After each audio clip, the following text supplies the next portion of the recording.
ونصلي على رسوله الكريم اما بعد فاعوذ بالله السميع العليم من الشيطان الرجيم بسم اللہ الرحمن الرحیم۔ محترم ناظرین، ہر طرف اس بات کی خوشی منائی جا رہی ہے کہ انجینئر محمد علی مرزا صاحب پر FIR درج ہو چکی ہے گستاخ صحابہ کے معاملے میں۔ تو ہر طرف خوشی کی یوں سمجھے لہر دوڑ رہی ہے۔ آج میں جس بات پر آپ کے سامنے لب کشائی کرنے کا عزم رکھتا ہوں وہ یہ ہے کہ انجینئر محمد علی مرزا کا جرم کیا ہے۔ اچھا، آپ نے ملک پاکستان کا ایک ماحول دیکھا ہوگا، کئی عرصہ دراز سے، خاص طور پر وہ لوگ کہ جن کا یہ دعویٰ تھا کہ ہم اہل حدیث اور حدیث پر نبی رحمت علیہ الصلوۃ والسلام کی بات کو ماننے والے، جب بھی جہاں بھی حدیث آ جائے ہم دوسرا قدم نہیں اٹھاتے، ہم فوری مانتے ہیں، ہم یہ کرتے ہیں، ہم وہ کرتے ہیں۔ خاص طور پر وہ طبقہ جس نے اپنی طرف سے احادیث کی اشاعت اور حدیث کو منوانے کا بیڑا اٹھا رکھا تھا، اس طبقے کو سب سے زیادہ احادیث سے چڑ ہونے لگ گئی ہے۔ سب سے زیادہ اس طبقے کو احادیث سے چڑ ہونے لگ گئی ہے۔ حالانکہ پہلے ہمارا دعویٰ یہ تھا کہ جب بھی کوئی حدیث آئے گی ہم من و عن اس پر عمل بھی کریں گے، اس کو مانیں گے بھی، اس پر اپنا سر تسلیم خم کریں گے۔ لیکن ایک بندہ جہلم میں، اللہ اس کو عمر دراز عطا فرمائے، وہ اٹھا کہ جس نے وہ احادیث کہ جس پر ایک عرصہ دراز سے یہ علماء کرام جس احادیث پر پردہ ڈال رہے تھے، ان احادیث کو پیش کیا اپنی تقاریر میں، اپنے بیان میں، اور ایک خاص جو ہے موضوع اس کو اپنے زیر بحث رکھا۔ تو اب وہی جن کا دعویٰ تھا کہ ہم اہل حدیث اور ہم ہر حدیث کو ماننے والے ہیں، وہی احادیث سے چڑھنے لگ گئے۔ خاص طور پر نبی رحمت علیہ الصلوۃ والسلام کی وہ حدیث جو صحیح البخاری میں کے اندر موجود ہے، 2812 نمبر حدیث، حضرت ابو سعید خدری رضی اللہ تعالیٰ عنہ فرماتے ہیں، نبی رحمت علیہ الصلوۃ والسلام نے فرمایا جب مسجد نبوی تعمیر ہو رہی تھی کہ ویحا عمار، کتنے افسوس کی بات ہے، تقتلہ الفئۃ الباغیہ، تجھے ایک باغی گروہ قتل کرے گا۔ ٹھیک ہے نا؟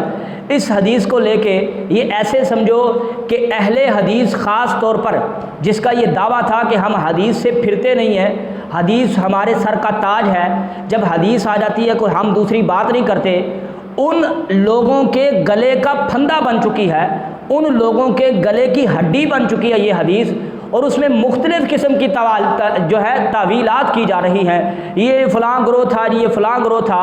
اچھا، یہ اتنا ہی جرم تھا تو نبی رحمت علیہ السلام نے کیوں بتایا؟ اچھا، باغی کہنا کوئی بہت بڑا جرم ہوتا ہے؟ یعنی باغی کوئی گالی ہے؟ باغی کہنا گالی ہے؟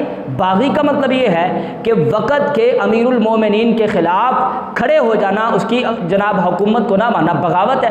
تو نبی رحمت علیہ السلام نے فرمایا ایک باغی گروہ قتل کرے گا۔ اچھا، ایک حدیث ہے نبی رحمت علیہ السلام نے فرمایا عمار کو جو قتل کرے گا اور اس کا سامان جو لے گا اس کے لیے جہنم کی بشارت ہے۔ اس حدیث کو مان لیا جاتا ہے، اور یہ جو حدیث ہے ایک میں اللہ کے پیغمبر علیہ السلام نے گروہ کی نشاندہی کی ہے، اور دوسری حدیث میں خاص طور پر نبی رحمت علیہ السلام نے ایک خاص بندے کی نشاندہی کی ہے۔ اسی گروہ میں سے ایک حدیث کو تو مان لیا کہ وہ تو ٹھیک ہے، اور اس کو نہیں مانتے۔ اللہ پاک نے قرآن میں کیا بتایا تھا بنی اسرائیل، یہود و نصارہ کے بارے میں؟ افتؤمنون ببعض الکتاب وتکفرون ببعض فما جزاء من یفعل ذلک منکم الا خزی فی الحیاۃ الدنیا ویوم القیامۃ یردون الی اشد العذاب۔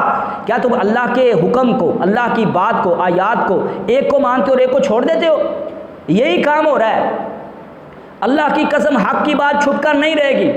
انجینئر محمد علی مرزا صاحب کا بہت بڑا احسان ہے کہ اس نے ان جیسی احادیث، یہ جو عظیم احادیث کہ جس کے اندر پورے دین کا فلسفہ موجود ہے۔ دین کیا ہے؟ نظام خلافت ہے۔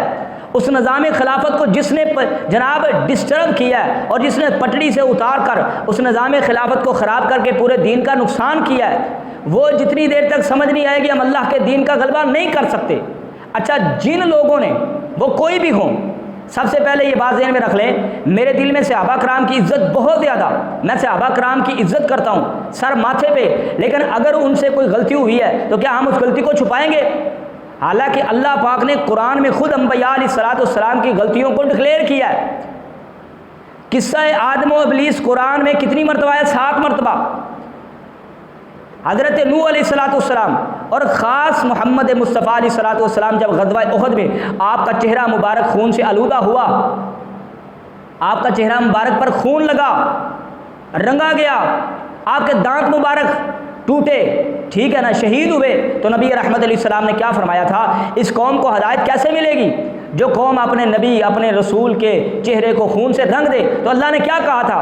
لیس لک من الامر شیء، اے میرے پیغمبر ہدایت کا معاملہ آپ کے ہاتھ میں نہیں ہے۔ چھوٹی سی خطا کو فوری اللہ کے پیغمبر علیہ الصلوۃ والسلام کی چھوٹی سی غلطی کو فوری پکڑا اور فرمایا اے میرے پیغمبر تمہارے کرنے والی یہ بات نہیں ہے، آپ کے کرنے کی بات نہیں ہے۔ اور اسی وجہ سے جس کی وجہ سے نبی رحمت علیہ الصلوۃ والسلام کے دندان مبارک شہید ہوئے، پھر اللہ پاک نے خالد ابن ولید کو کلمہ پڑھنے کی توفیق دی، ابو سفیان رضی اللہ تعالیٰ کو کلمہ پڑھنے کی توفیق دی کہ نہیں دی؟ اچھا جی یہ احادیث کیا ہے جی؟ ان میں تعویلات کر دو۔ مردہ کہاں سے لایا ہے؟ اور اگر ایف آئی آر درج کروانی ہے تو امام بخاری پہ کرواؤ، اگر ایف آئی آر درج کرانی ہے امام مسلم پہ کرواؤ، اگر یہ مقدمہ دائر کروانا تو امام مسلم پہ کرواؤ، امام ابو داؤد پہ کراؤ، سیاستہ کے جتنے مصنفین ہیں ان سے کرواؤ، ان کے اوپر یہ درجہ جو ہے یہ جو ہے پرچہ اور یہ ایف آئی آر ان پہ درج کرواؤ۔ کیا بات ہو رہی ہے یار؟ ایک بندہ حدیث پڑھ رہا ہے، ایک بندہ صحیح احادیث سے دلائل پیش کر رہا ہے اور ان احادیث کا جواب نہیں ہے کیونکہ وہ احادیث بالکل اتھینٹک اور صحیح ہے۔ اب اس کے خلاف کیا کیا جائے؟ کیونکہ آج تک ہم نے امت کو یہ باتیں بتائی نہیں ہیں۔ اگر آج ہم ان باتوں کو تسلیم کریں گے تو امت ہمارے گریبان کو پکڑے گی کہ آج تک یہ بات کیوں نہیں بتلائی۔ اس لیے ہم اپنی اتنی بڑی کمی کو چھپانے کے لیے جو بندہ حق بیانی کرتا ہے اس بندے کے خلاف کھڑے ہو جاتے ہیں۔ اللہ اکبر، اس سے بڑا کوئی جرم نہیں ہے۔ اللہ پاک نے قرآن مقدس میں فرمایا ان الذین یکتمون ما انزلنا من البینات والہدی من بعد ما بیناہ للناس فی الکتاب اولئک یلعنہم اللہ ویلعنہم اللاعنون، جو لوگ حق کو چھپاتے ہیں کہ جس کو اللہ نے اپنی قرآن اپنے کتاب میں نازل کر دیا ہے لوگوں کے لیے۔ کس کے لیے؟ لوگوں کے لیے۔ وہ لوگ ہیں، فرمایا یہی وہ لوگ ہیں جن پر اللہ بھی لعنت کرتا ہے اور تمام جہان والے لعنت کرنے والے بھی لعنت کرتے ہیں۔ یہ صحیح بخاری کی حدیث ہے۔ اب اس پہ جراؤ شروع ہو جائے گی۔ آج سے پہلے اصح الکتب بعد کتاب اللہ، صحیح بخاری اللہ کی کتاب میں اللہ کی کتاب کے بعد سب سے بہترین کتاب ہے۔ آج اسی حدیث کی کتاب کی حدیث پر بھی جرا کرنی شروع کر دو، ٹھیک ہے نا، شروع کر دو جرا، کیونکہ اب اپنی گردن پہ چھری آئی ہے۔ اللہ اکبر، یہ نبی رحمت علیہ الصلوۃ والسلام کی حدیث ہے۔ اور بات کیا کرتے ہیں مرزا صاحب؟ یہ کہتے ہیں کہ اللہ کے پاک پیغمبر علیہ الصلوۃ والسلام نے فرمایا کہ میری امت کی تباہی ایک جو ہے قریش کے چند چھوکروں کے ہاتھوں سے ہوگی۔ تو یہ بھی تو حدیث ہے نا، یہ حدیث نہیں ہے، کر دو انکار، یہ حدیث نہیں ہے، یہ حدیث ہے، صحیح البخاری کے اندر موجود ہے، یہ بھی حدیث ہے، 956 نمبر حدیث ہے۔ حضرت ابو ہریرہ رضی اللہ تعالیٰ فرماتے ہیں مجھے ان لوگوں کے نام اور ان کی نسلوں کے نام بھی یاد ہیں، ان کے بچوں کے نام بھی یاد ہے، لیکن میں یہ بات کر اس وجہ سے نہیں رہا، اگر کروں گا تو میری گردن کٹ جائے گی۔ اور کیا کہتے ہیں نبی رحمت علیہ الصلوۃ والسلام کے پیارے داماد شیر خدا حضرت علی رضی اللہ تعالیٰ عنہ وعلیہ السلام، ان پر لعن طعن نہیں ہوتی رہی، ہاں جی نہیں وہ تو صرف تنقید کرتے تھے، آج کوئی بندہ کرے علی پہ تنقید رضی اللہ تعالیٰ قبول کرو گے؟ تنقید کرتے تھے جی، آپس میں لڑائی جو تھی۔ اچھا سبا کا معنی تو آپ تنقید کر لیں گے، لعنہ کا معنی کیا کریں گے؟ کیا احادیث میں لفظ لعنہ نہیں ہے؟ لعنہ کا کیا ترجمہ ہے؟ چلے ہو مردے کے خلاف، وہ احادیث جس میں اہل بیت کی عظمت و شان تھی ان احادیث کو سامنے لے کے آئے ہیں وہ، ٹھیک ہے؟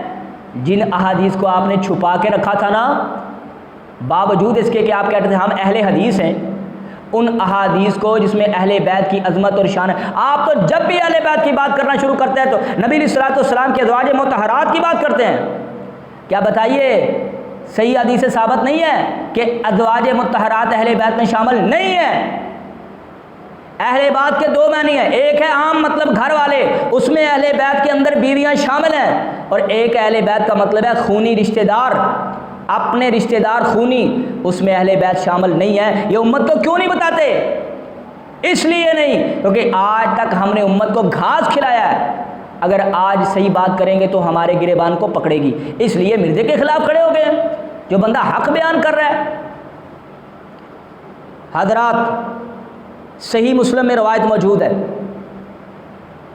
6229، جس کے اندر یہ بات موجود ہے کہ حضرت علی رضی اللہ تعالی عنہ پر لام تان کروانے کا حکم دیا جاتا تھا دور بنی امیہ میں۔ میرے کے پاس تفصیل کا وقت نہیں ہے، میں حدیث کا حوالہ دے دیتا ہوں۔ سنن ابی داؤد میں حدیث موجود ہے، حضرت حسن رضی اللہ تعالیٰ عنہ کی وفات پہ کہا گیا حسن تو ایک کوئلہ تھا، ایک آگ کا انگارہ تھا، وہ بجھ گیا۔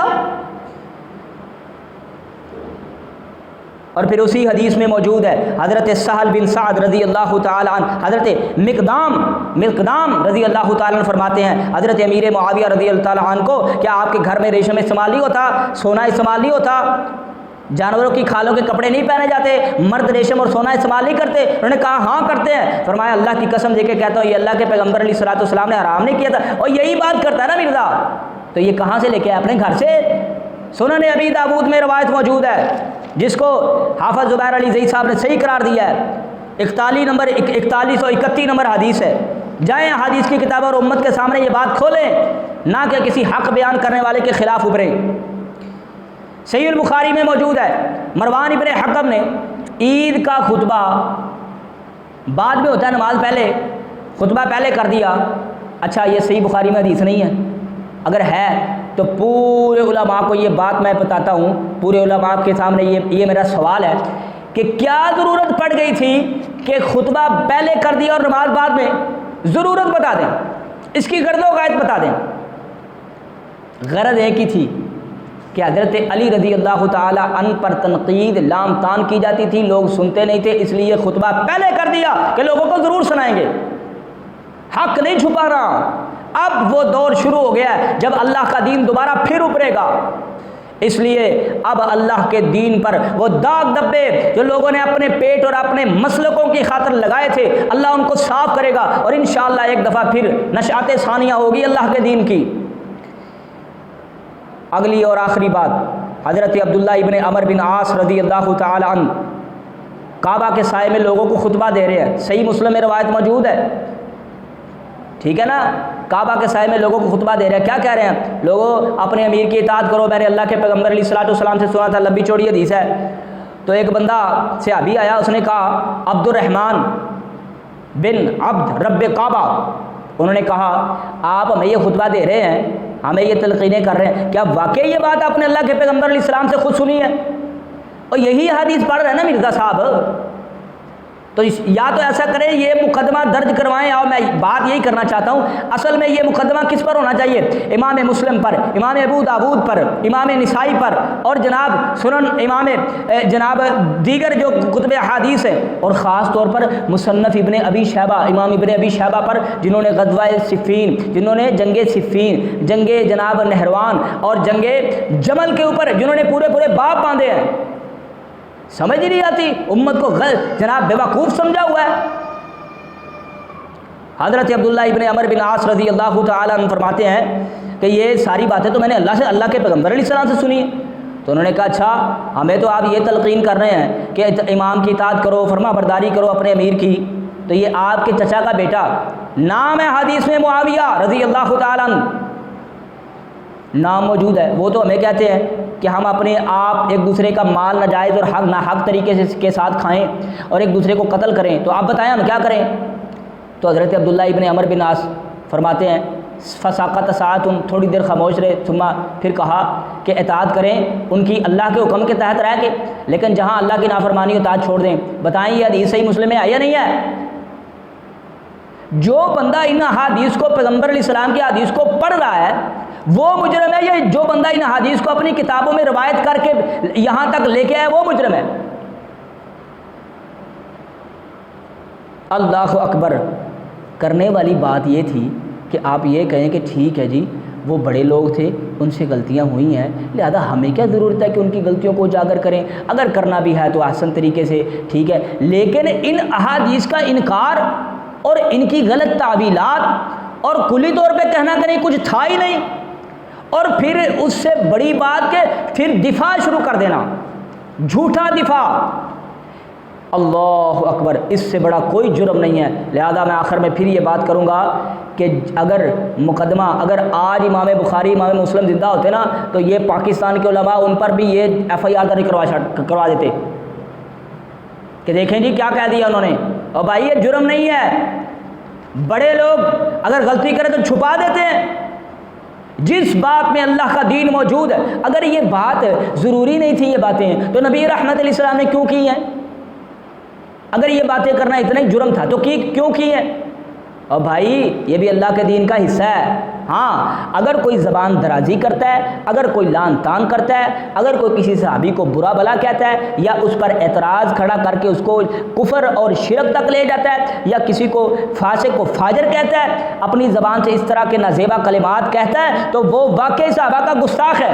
لیکن اگر کوئی ان کی عزت و احترام کرتے ہوئے ان کی مسٹیکس، ان کی غلطیوں کو ایڈریس کرتا ہے تو یہ جرم نہیں ہے۔ اگر یہ جرم ہے تو یہ جرم نبی رحمت علیہ الصلوۃ والسلام کیا کہیں گے اللہ کے پیغمبر نے جرم کیا ہے؟ کیا کہیں گے امام مسلم نے جرم کیا ہے؟ کیا کہیں گے امام بخاری رحمۃ اللہ علیہ نے جرم کیا ہے؟ تو یہ جرم نہیں ہے۔ سب سے بڑی بات اللہ نے اپنے قرآن میں کئی انبیاء کی غلطیوں کو جو ہے اللہ کے پاک پیغمبر علیہ الصلوۃ والسلام کے سینہ اطہر پر نازل کیا ہے۔ اگر یہ جرم ہے تو یہ رب نہ کرتا،